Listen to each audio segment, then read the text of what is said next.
Hello and welcome to The Point. On a day when casual and often ill-considered comments by politicians are creating controversy, we ask, could they become problems for their parties?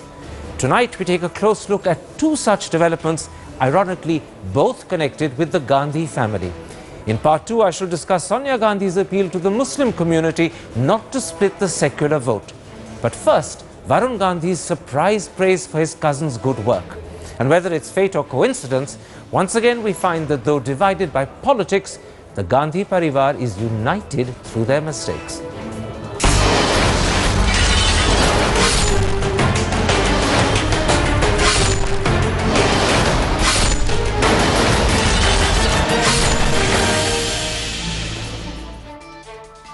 Varun Gandhi's praise for Rahul Gandhi's good work in Amethi has embarrassed the BJP, annoyed Smriti Irani, its Amethi candidate, upset his mother, but brought a wide smile to his cousin's face.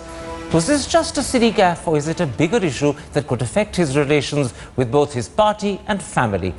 My guests tonight are BJP spokesperson Sambit Patra, the political editor of Caravan magazine Hartosh Singh Bal, the former deputy editor of The Hindu Neena Vyas, and joining us from Lucknow, senior columnist Sharath Pradhan. But first, a little recap of what's been said by everyone concerned. Small scale industries जैसे कि हम लोग ये सोचें कि self help groups जैसे राहुल जी ने अमेठी में सफलतापूर्वक A day later, the acknowledgement from a grateful cousin. हमने फूड पार्क और किसानों के लिए लंबी सोच करके काम किया है, तो वो जो वरुण कह रहे हैं वो सही कह रहे हैं. Especially from one who's on the other side of the political fence. But for Varun, it opened a floodgate of trouble. Strong enough to force him to retract his comments, to issue a swift denial. What trumped family ties here was pure politics, ironically fronted by family again. A mother who just days earlier had trashed her sister-in-law. मैं पूछती हूँ दहेज में तो एक पैसा नहीं लाई थी, तो ये अगर दुनिया में छठे नंबर पर सबसे अमीर औरत है तो कहाँ से पैसा आया? Let's now tell you the inside story. What actually transpired? Menka Gandhi called up Varun and said, was this second-hand information that he had peddled? Had he been asked to do this by someone? Well, Varun responded saying nobody had asked him to praise Rahul Gandhi. This was just a cordial statement and this was just blown out of proportions. Menka Gandhi said no, there was no development in Amethi for the past 45 years and she had seen this firsthand. She advised Varun to be more careful. She advised Varun in future he should not rely on second-hand information and should strictly rely on personal knowledge and information that he can personally verify. मैंने वरुण से आज सुबह बात की थी जब मैंने अखबारों में पढ़ा और जो उन्होंने कहा वो शायद सही नहीं है क्योंकि मैं अमेठी गई हूँ और वहाँ सचमुच में जिस लायक काम होना चाहिए था वो नहीं हुआ. Mr. Varun Gandhi has clarified it immediately by giving 4 tweets and even a public statement that his one comment about a particular self-help group has been quoted out of context. For the BJP, another small issue to be resolved, but for the cousins, a giant lesson in politics. Bureau Report, headlines today. Sambit Patra, yesterday Varun Gandhi, your General Secretary, praised the good work done by his cousin Rahul Gandhi in Amethi, and you know it's created a furor. Now, as party spokesperson, do you view this as a case of honesty triumphing over partisan politics, or an embarrassing mistake by someone who really should have known better? Not at all. There is no mistake over here. Actually, Mr. Varun Gandhi came up front and in fact he told that he was not endorsing any party, he was not endorsing any individual, and in fact he was addressing the teachers and the NGOs on that occasion, and he had just come out with the fact that a particular self-help group have performed well. I'm going to stop you there. I'm going to stop you there. You began with the words not at all, there was no mistake. So there was no mistake made by Rahul Gandhi. That's your position?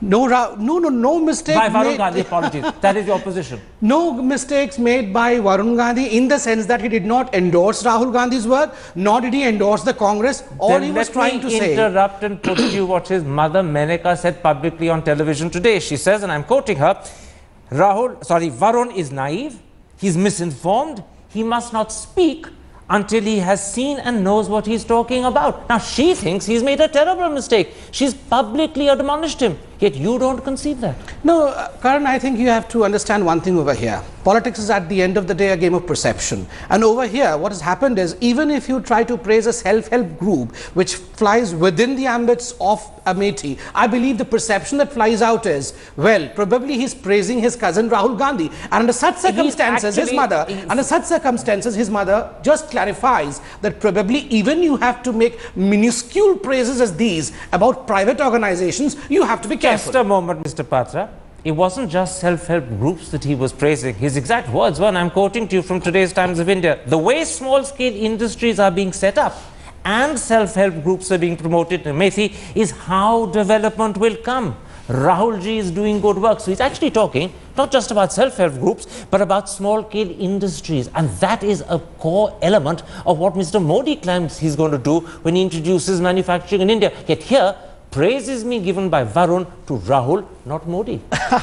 Ironically, here comes Mr. Modi, but let me remind you of the fact what happened today. In fact, the SDM did not agree to concede to the fact that even Rahul Gandhi was an occasional visitor of Amethi. Just a moment, come back to Varun Gandhi and Varun Gandhi's praise for Rahul, which has ignored Modi's position on small-scale industries. Not at all. Credit has been given to Rahul Not instead. at all. Mr. Modi has been speaking length and breadth about the manufacturing industry, which is in doldrums, which needs to be revived. But as far as Mr. Varun Gandhi's statement is concerned, it only receives attention within the small ambit of self-help groups. That is all. All right, that's your insistence. I'll come back to that in a moment's time. Let me first bring in Neena Vyas. Neena Vyas, in contrast to what we're hearing this evening from Sambit Patra, Smriti Irani, the BJP's candidate in Amethi, has said that A, Amethi is in a shambles, B, that there is no development there at all. So have Varun Gandhi's views not just contradicted her, but made it much more difficult for her to campaign against Rahul Gandhi. Because suddenly now, her opponent has a champion in her General Secretary. Well, I don't know about difficulties being faced by Smriti Irani, but you know, it is not such a bad idea for Varun to be shown as soft and praising his cousin for where some credit may be due. On the other hand, you know, Menika's sharp rebuttal shows that there is a kind of disconnect there between Varun and his mother and between Varun and the party. And Varun is given to making all kinds of statements. I mean, this is nothing as bad as what his hate speech in 2009, which should have been far more embarrassing for the BJP. They didn't seem to be embarrassed by that. What is the problem if you praise somebody? I mean, the Scindia family is divided politically. I'll come back to something. I'll come back to you. Let me go to my other guest first, because there's a very interesting, almost Machiavellian suggestion coming from Neena, which I want to put to her dosh. Neena seems to be suggesting not only that there is nothing wrong in Varun praising his cousin, but that it's almost desirable that he should do so. And if you look at the Congress party's reaction, they've not only responded warmly to Varun's comments, which they see as confirmation of good work, but Rahul Gandhi himself has acknowledged them. And clearly, Varun, who's intelligent, must have known that this is how Congress would receive his comments. So do you think, picking up on Neena's hint, that there may be more to Varun's comment than immediately meets the eye? Is there some subterranean explanation that hasn't come to the surface as yet?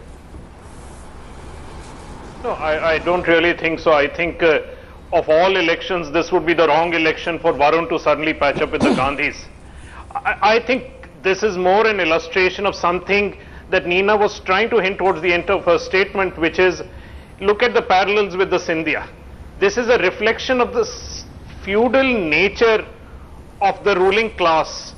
The Scindias, when they are campaigning in adjacent constituencies, they will not cross into another constituency where a relative is campaigning, even if he is from the other party. I think you are seeing the same phenomenon being played out here. Varun is not going to campaign in Amethi. If he's asked a question about Amethi, he will give a polite reply. This may not be true of Menika, who does not have a blood relationship with Rahul, but the cousins certainly are living up to the same feudal pattern you see repeated across political families in India. All right, I'm going to take up the point that you're making about how this is perhaps discretion and politesse in a moment's time, but let me come back with Sharad Pradhan and focus first on the BJP's response, and then we'll come to some sense of analyzing what Rahul may have been up to, Varun may have been up to himself. Last night on this channel, Ravi Shankar Prasad kept insisting that Varun Gandhi has retracted his comment. You've heard Sambit Patra attempt to say much the same thing a moment ago, but the truth is, all Varun did was to say he wasn't endorsing the Congress party or Rahul Gandhi. He didn't retract his comments. He hasn't in any shape or form withdrawn what he said, and that praise stands. And sources are suggesting that he may even have disagreed with his mother's admonition and said that he believes he's done nothing wrong in praising his cousin. What does that tell you about Varun's motivation? Was this an accidental, casual comment, or was there something more to it? I think there is certainly something more to it. As a matter of fact, the rumor has been doing rounds here that Rahul and Varun have an unwritten understanding that they will not cross into each other's constituencies ever since Varun decided to contest from the neighboring constituency Sultanpur. Now this also reminds me, Karan, of a recently shown serial by Anil Kapoor, 24, in which they have actually depicted this family, and they have shown the proximity between the closeness between the two cousins. So it seems that there is some truth in it. And likewise, I'm sure Rahul is also not going to cross into his constituency. You know, Mr. Pradhan, can I interrupt? Can I interrupt? Your speculation is particularly interesting because the Times of India today has certainly elaborated along the lines around which you're talking. The paper says that Varun's praise for Rahul reflects not only his close ties with Priyanka, but the belief, the paper says, that he chose to contest from Sultanpur after consulting his cousins, as well as the belief, and again I'm quoting the paper, that Varun is adamant that he's not going to criticize his family. So do you get the feeling that there are some occasions when Varun Gandhi's family ties are perhaps more important to him than his BJP political connections? Yeah, that's exactly what Harshorsh said about these feudal families. So you're endorsing the point I'm making, you're agreeing with that question? Yeah, absolutely. You know, Mr. Patra, let me put it like this. On the one hand, Ravi Shankar Prasad yesterday went out of his way to say that Rahul Gandhi is responsible for what he calls the crisis the country faces, for the destruction of development, for the corruption that's destroying our system. And he said all of that in exactly those words. That is not what Varun says or feels about his cousin. That's not the sort of statement you should be hearing from him ever. Therefore, is there a difference of opinion between Varun's view of Rahul and the BJP's official view of Rahul? And does this therefore go deeper than just feudal loyalty or family ties? Is there a difference of opinion on how the BJP and Varun view Rahul? First and foremost, we have been talking about a connect between Mr. Varun Gandhi and Mr. Rahul Gandhi. Somewhere a clandestine connect. That's what I probably gather from most. There's nothing clandestine. It's up front and open. No. The sources. Legitimately so. When the sources say, when you quote, the sources say it is a clandestine connect. But let me. You know what I'm suggesting? I'm suggesting blood is thicker than political water. But it's not, and that's what I'm trying to disprove over here. The issue is there is no connect because when Menaka spoke against Sonia Gandhi, quoting that probably Sonia Gandhi is one of the most corrupt persons on this earth, then the connect could not be seen in the media. And suddenly when then something which is quite oblique in reference is picked up by the media as a clandestine connect. Thank you, Mr. Patra. You put your finger on something else that I want to raise. You've taken the words out of my mouth. Let me go first to Nina. I'll come back. Karan, give me a second. Karan, very quickly. You've all heard a number of questions. The second part of the question was whether Rahul and Varun have an understanding that they would not cross roads with each other. Over here, I didn't say that there was any understanding. I'm actually asking you whether there's some sense in which Varun is veering closer to family ties and away from political loyalties. You have to understand one underlying statement that Bharatiya Janata Party is built on the edifice of the fact that we oppose dynastic politics. And under such scenario, when Mr. Varun Gandhi entered into Bharatiya Janata Party, he entered with the understanding that we do not promote any kind of thick blood politics. I'm not going to allow this discussion to be deflected by opposing your claim that you oppose dynastic politics. You have enough sons and daughters succeeding parents, but leave that aside. Let me bring in Nina Vyas, and I want to pick up on that other thing that very interestingly Sambit Patra has directed us towards. The second problem with Varun Gandhi's views are that they are markedly different to the views of his mother. After all, just 2 weeks ago, Menaka Gandhi, speaking about Sonia, questioned the source of Sonia's wealth. She virtually accused her sister-in-law of corruption. And then this morning, Menaka went one step further. She publicly admonished her son on television for the whole world to hear. Are there serious differences between mother and son? Well, not a distance, but obviously they don't see eye to eye on the question of the Sonia Gandhi and Rahul Gandhi. And I remember very distinctly, Pramod Mahajan was instrumental in bringing Varun Gandhi into the BJP. And I remember very distinctly Pramod Mahajan telling us that Varun had told the BJP through him that don't expect me to badmouth my aunt and my cousins. So in other words, that was a very clear understanding. In other words, the red lines had been drawn at the point at which he was admitted to the party. But this is not simply a question of not crossing. But you know, we've gone beyond that. Menaka has no qualms about bad-mouthing Sonia. But I don't see why the BJP should be so upset. Because you see, I mean, if somebody from the Congress says, well, yes, but just a moment, can I interrupt you? Can I interrupt you? You should not get so worked up about it. Just a moment. Can I interrupt and tell you why the BJP will be upset? Varun Gandhi is the General Secretary of the party. He's not just an ordinary worker, leave aside anything like a lowly MP. He's General Secretary. Number two, he's praising someone who is considered to be the arch opponent of Narendra Modi. And he's praising him for the development of small-scale industry, which is something that Mr. Modi has set as a target he wants to do when he creates a manufacturing hub in India. On all three counts, the praise from Varun for Rahul is embarrassing. So obviously the party will be... We are not upset, by the way. Let me clarify. You're not upset? No, not at all. Why should we be upset about something? Just give me a second. Losing his temper on this program yesterday. Karan, let me classically and categorically say over here, it is just a passing affair about which we do not give much credence to, do not attach much credence to. Just someone who does not endorse a party, someone who does not endorse the view of Mr. Rahul Gandhi, which was categorically being stated by Mr. Varun Gandhi. Why should we be upset about it? Let me put that point to Hartosh Pal. Hartosh Pal, would you agree with that characterization that this is just a passing affair? It's a matter of no consequence? Because that is certainly on the one hand the view you're hearing from Sambit Patra, but last night Ravi Shankar Prasad vehemently criticized Rahul for what he called the destruction of development and corruption. Therefore, praise for Rahul is either contradicting his position that Rahul has destroyed development, or the BJP is actually torn between its two attitudes to Varun Gandhi. Which is it? And if it is torn between two positions, does that underline its embarrassment? It doesn't know which way to lean. Of course it's embarrassing, and it's not a passing matter. This is something that Rahul will repeatedly use in Amethi. Smriti Irani realizes this. This is a major election for the BJP. They've taken care to pit a candidate against Rahul who would give trouble to Rahul. Now here is a statement being made by a General Secretary of the BJP which can be used by Rahul to say, look, this is somebody from your party saying I'm doing good work here. Obviously that is embarrassing for the party. And it can't be explained away very easily. And something I presume that the media will keep playing up to A, to the embarrassment of the BJP, and B, to Smriti Irani's disadvantage in Amethi. Am I right in that as well?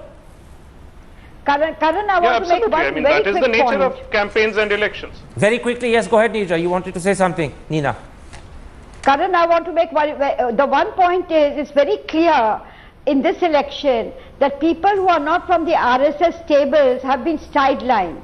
Sushma Swaraj doesn't No, but just a moment, that's a different issue. Let's not Nina, let's not deflect to a different issue. So Varun may have also seen that he has no future much in the BJP. So in other words, you're saying that Varun has done this deliberately because he is trying to safeguard himself against sidelining by the RSS? Well, because Varun is not going to be content being some small-time person or even just a general secretary. Varun is ambitious. Well, that is very clear. He may see now that let me take this forward. He's not going to get just a moment, I'll come back to Sambit. Nina, let me put your point to Sharad Pradhan, who's actually joining us from Lucknow. He has his finger on the pulse of UP, and this is certainly a UP-based issue. Do you believe that Varun Gandhi is likely to be sidelined and therefore this was a gambit to try and protect his interests? Or do you believe that this was indiscretion which may have cost him favor in Mr. Modi's eyes, and perhaps even the possibility of a job in Mr. Modi's government if Mr. Modi forms one? Which do you think it is, Sharad Pradhan? No, I think what you said first is more likely, because I have been hearing stories of Varun admonishing his supporters in Sultanpur during his roadside rallies. Wherever people have raised pro-Modi slogans, he has stopped them from raising. This has happened publicly. Now, obviously, it was interpreted as something by a leader who is very conceited about himself. So that's why he doesn't want anybody else's name to be raised. But now looking at it, it could be a futuristic plan, something he has, from what Nina said, that knowing that he could have a future there with his cousin. Well, this is very interesting. He's realizing, because he was looking up to, he's very ambitious, he was looking up to being projected as the future Chief Minister of UP. Do you see that? What you're hearing from both Nina Vyas and Sharad Pradhan, differences between Modi and Varun, a deliberate attempt by Varun to not talk about Mr. Modi, leave aside praise Mr. Modi, a deliberate attempt therefore by Varun to praise his cousin instead. Suddenly, at the very core of those three constituencies that matter so much, Sultanpur, Amethi and Raebareli, the BJP strategy against Congress seems to be collapsing, and it's actually perhaps being sabotaged. Give me 50 seconds to answer this. First and foremost, if there would have been any kind of nefarious deal between these two leaders, I mean Varun Gandhi and Rahul Gandhi, as you say, then probably Mr. Varun Gandhi would not have given a clarification. It would have linked. But just the clarification doesn't retract the praise. Karan, give me 50 seconds uninterrupted. I'll explain you point by point, and I believe you'll buy it also. First and foremost, it would have lingered on. Since the rebuttal came, all of a sudden it came without any delay. It speaks a volume. Secondly, and most importantly, I believe in a democracy, what anyone says about anyone else's work does not matter. People have eyes enough to see. How generous you suddenly are. In other words, this is 10 seconds uninterrupted. Please, you'll buy it. So people have eyes enough to see as to whether Mr. Rahul Gandhi has worked in Amethi or not. There is a report card which the headlines today published, and the report card shows that the performance index. Just a second. If people have eyes, then what those eyes see is actually being contradicted by Varun's praise, because you're hoping the eyes will see shambles, and Varun is praising the same thing. Give me just 30 seconds. Your General Secretary. No, give me 30 uninterrupted seconds, please. Just hurry up. No, how can I hurry up if you interrupt me? The first issue is, you showed a, headlines today showed a report card, and the report card reads that the performance score of Mr. Rahul Gandhi in Amethi is 3.5 out of 10. But Varun Gandhi disagrees, and that's the embarrassing thing. Varun Gandhi isn't citing headlines today to say Rahul's done a bad job. Varun Gandhi does not disagree with contradicting your party. No, not at all. Very quickly, I'm going to stop you there. I'm going to bring it. I need to stop you because I think I want to give the last word on this particular episode to Hartosh Singh Bar. Hartosh, this is not the first time Varun Gandhi's comments have embarrassed his party. It happened in a far bigger way in 2009 when his comments about Indian Muslims got him a spell in jail and a court case as well. Do you get the feeling that Varun Gandhi, far from being judicious, far from being discreet, which is one interpretation, is actually a little unthinking, and that maybe his mother's admonition was embarrassing, but probably well deserved? Perhaps, but that won't be the last you'll see of Varun doing this. He is ambitious, he's young, and he is not amenable to the kind of discipline the BJP would want to impose on somebody like him. So he's a bull in a tea shop or a rebel in their ranks? Absolutely, and I don't think he's very fond of the cult of Modi either. So in fact, there's a rebel in the ranks who doesn't like the new leader. That's what you're saying, aren't you? Yeah, I mean, that won't be an ideological problem. It's a personality problem, I think, that he will certainly have in terms of his ambitions. 10 seconds to counter that. I believe there are people who do not like Modi, but surely it is not anyone within the Bharatiya Janata Party. All right. You can be the final word on that. We end this particular episode there. My thanks to all four of my guests for joining me.